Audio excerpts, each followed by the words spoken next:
Continental Drift, the story of two mates riding from London to Sydney on KTM 690s, supported proudly by KTM, Rally Raid Products, Adventure Moto in Australia and Adventure Spec in England. That night I managed to get Darren's bike going, and in the morning we headed off, but it wasn't long before the fuel pump died again. It needed replacement. And there's not too many motorcycle shops on the Starns. Without a new part, our trip was over.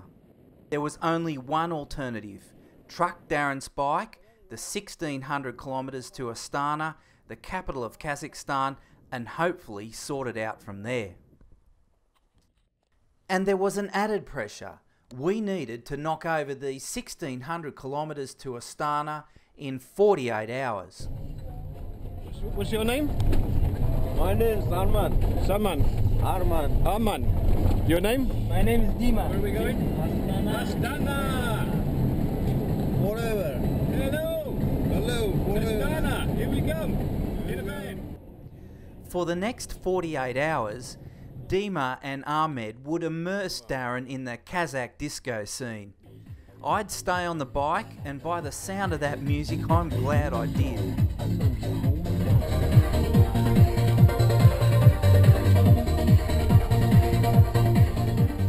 We arrived in Astana completely stuffed, but we were now back on schedule. We were back in the race. 5 hours sleep in the last 48 hours. Darren and I have been absolutely hammered. Darren's fuel pump went, but we kept on going. We hired a truck and we've made it to Astana. This is the capital of Kazakhstan. It's a beautiful city. And whilst we soaked up the city lights, the pressure was still on. We needed to get a replacement fuel pump, and we still had to move forward towards the Chinese border. We decided to get the fuel pump delivered to Almaty, 1,200 kilometres to the south of the country. We would send the bikes by train, and we would fly out to prepare for their arrival and to ensure that we received the spare parts on time. Andre. Hello, Andre. Hey, Andre. Hello. Right, well, we're just going to the airport of Andre. Me and Dave, we put the bikes onto the train station to freight them over to Almaty, and things are looking good. Well, good is we can cover a number of different situations.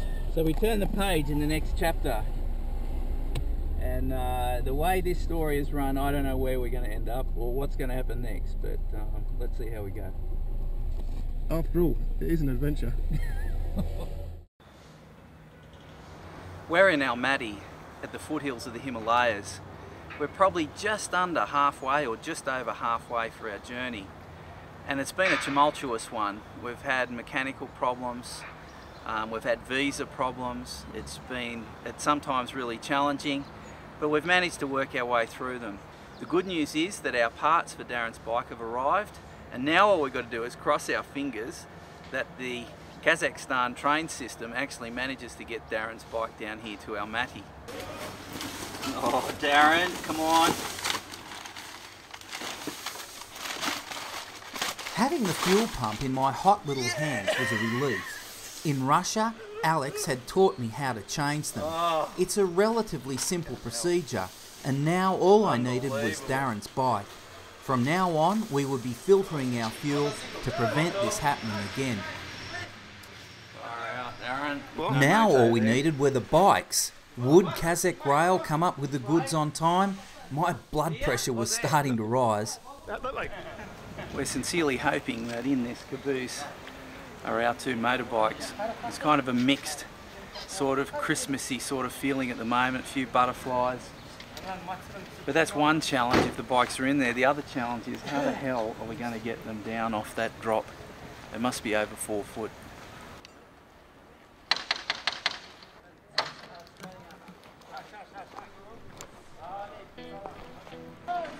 As the door opened to that freight car, I just needed to touch those bikes. They had travelled 1,200 kilometres on the Kazakhstan railway system and had arrived on time and intact. Things were looking up. The only challenge remaining was to fit the fuel pump, and then we would be on our way.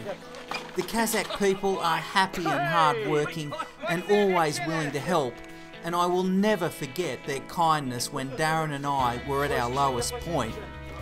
But as this chapter closes in the adventure, the biggest surprise of our trip was just round the corner, Kyrgyzstan, or as we would later call it, Adventureland.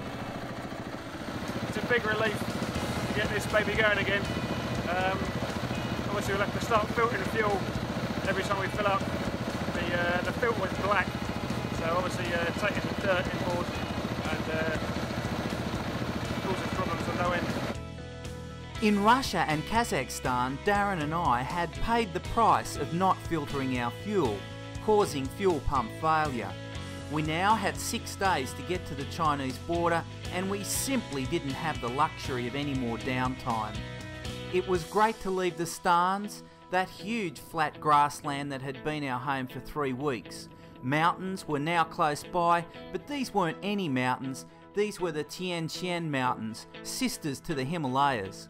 We're about 120 kilometres from Bishkek in Kyrgyzstan, and the last couple of days have been a little bit harrowing, but it all came together for us. But I've got to tell you, we've just been riding along here and both of us have had a bit of fuel pump anxiety. It was quite funny, we just stopped down the road there and both of us were reluctant to turn our bikes off. And the first thing Darren did was pull out a spanner to see if his axle was on. So on the back of our minds, we're just so used to having little dramas that now we're trying to find them. But that anxiety was soon overtaken by a sense of awe of this magnificent country. Kyrgyzstan is made for adventure. With 90% of its surface area either mountains, glaciers or lakes, its rugged beauty is just breathtaking. It had been a great day, and we would stay beside Lake Izayk-Kol, the second largest mountain lake in the world, before riding to higher altitude. Well, today's been fantastic. First day back on the road. Good early start this morning. Got across the border very swiftly. Made Kyrgyzstan. Going to meet the boys later today. And it's been great to be back riding a bike. We had now been on the road for nearly a month and had travelled 8,000 kilometres. Our sights were now set on reaching Mount Everest Base Camp on the Chinese side of the Himalayas.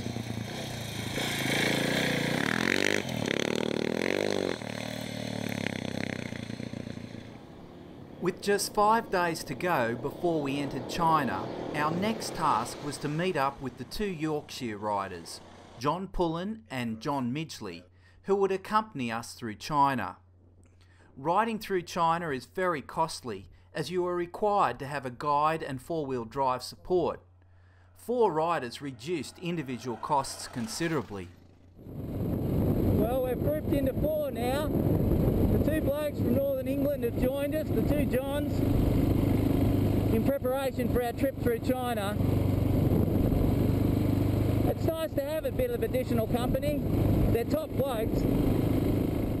With our 2 additional riding companions, we spent the day climbing into the Tian Shan Mountains. The riding conditions were brilliant and the scenery was constantly changing. By the afternoon, we would reach a height of 3,500 metres. We didn't know it at the time, but these days we spent at altitude would help us acclimatise to the more challenging heights in the Himalayas. But right now, we were living for the moment. This land, this magic place, is what adventure riders dream of, and it was right here in front of us. Just 3 more sleeps to go before we entered China. Our goal of riding to Everest Base Camp on the Chinese side of the Himalayas was within reach. But in the late afternoon, we now had to focus on finding a safe and comfortable campsite. As we rode down that small hill, we couldn't believe what was set out before us. It was the best campsite we'd ever seen. We had stumbled upon the magnificent alpine lake Songkol, which lay at an altitude of 3,000 metres. On this valley floor, Kyrgyz nomadic herders had brought their horses and cattle to graze on the rich summer grass. It was hard to believe for most of the year this valley laid under deep snow with the lake frozen solid. But now, in the heat of the summer, the herders were making the most of fattening their animals. Yurts dotted the valley, and it wasn't long before a friendly local came to visit. My name is David. My name is Simon. Hello, Simon. How are you? Simic. Simic. What a lovely horse you have. And a lovely dog. Here's Rex, the dog. Oh, good. Hello, Rex. But he lives in a yurt just down the valley. But if you look on the hillside, Yes. that's his sheep. Oh, on the hill there. Up there, yeah. 500. Oh. That's a fair old amount of sheep, isn't it? He was doing, he said, wheelie? Like, you know, kind of like, and he said, wheelie, on the horse. And he pulled the horse up. Simic was a competent rider, and he had to be. With the help of his horse and dog Rex, the safety and well-being of 500 head of sheep rested with him. Nice to see you. It was the family's livelihood, a big responsibility for a small boy. In the morning, we met Simic's grandfather, and we traded places. Horsepower for horsepower. I can't quite put my finger on it, but there is something special about the Kyrgyz people that makes you feel so positive. It's in their faces. They are confident and warm and know how to have fun and are always willing to share what little they have.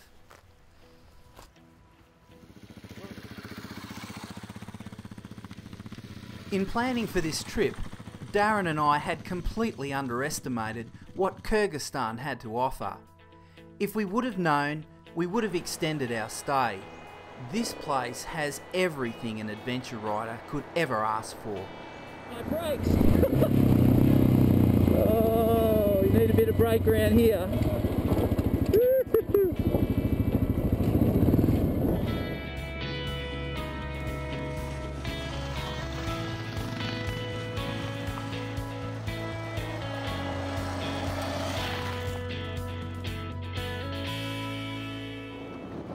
Well, what a magnificent adventure trail that was in the heart of Kyrgyzstan.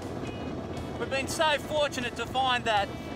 And now we're heading to a main road that'll take us to Narin, our city stay for the night. And then we're only 300 kilometres from the Chinese border. On our final day in Kyrgyzstan, the hospitality and kindness continued. Thank you very much. We sit. Thank you. Hummus.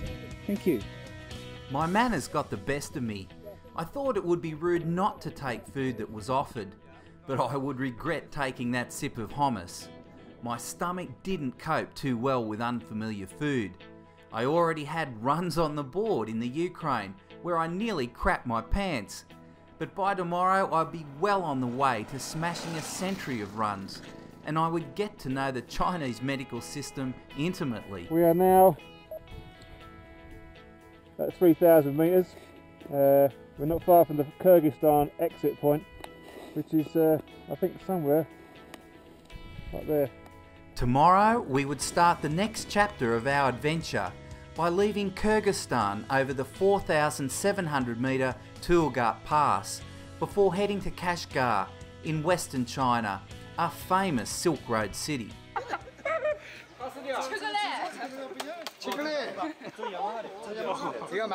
We arrived in Kashgar to a rock star welcome.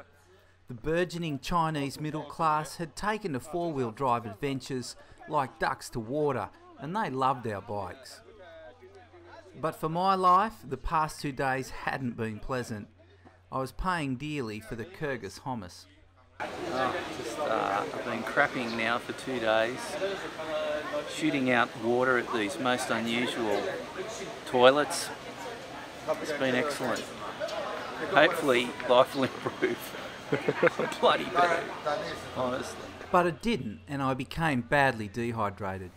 After 36 hours of constant diarrhoea, we had to get Dave some medical attention. We tried all the counter remedies, like the gastro stop and the dialytes, but it's just not giving up. So he's gone off to the hospital. Yeah, so I've been on a drip for the last 4 hours. My food for the next couple of days is bread and warm water. Otherwise, my little crap hole's going to fall out. I'm now a convert to the Chinese medical system. It is amazingly efficient and leaves our Australian system for dead. I had been seen by a doctor in 10 minutes, had my poo sample analysed in 5, and started my treatment 20 minutes after entering the hospital.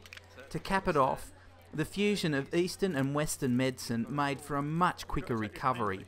But you just had to jump into the treatment, boots and all, even if it was unfamiliar to you. You got this vial, and you punch a hole in it, and then you drink it like a straw.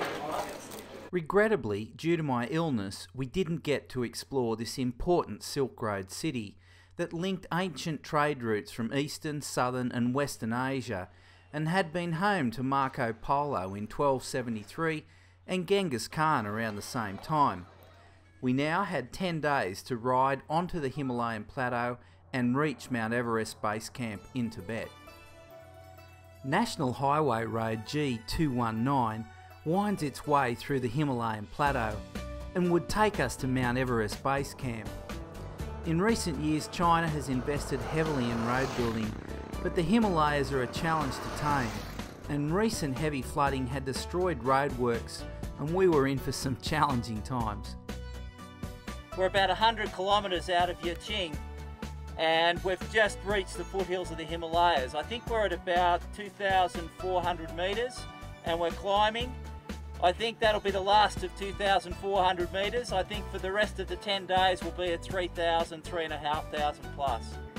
Anyway, look forward to the view. This looks spectacular.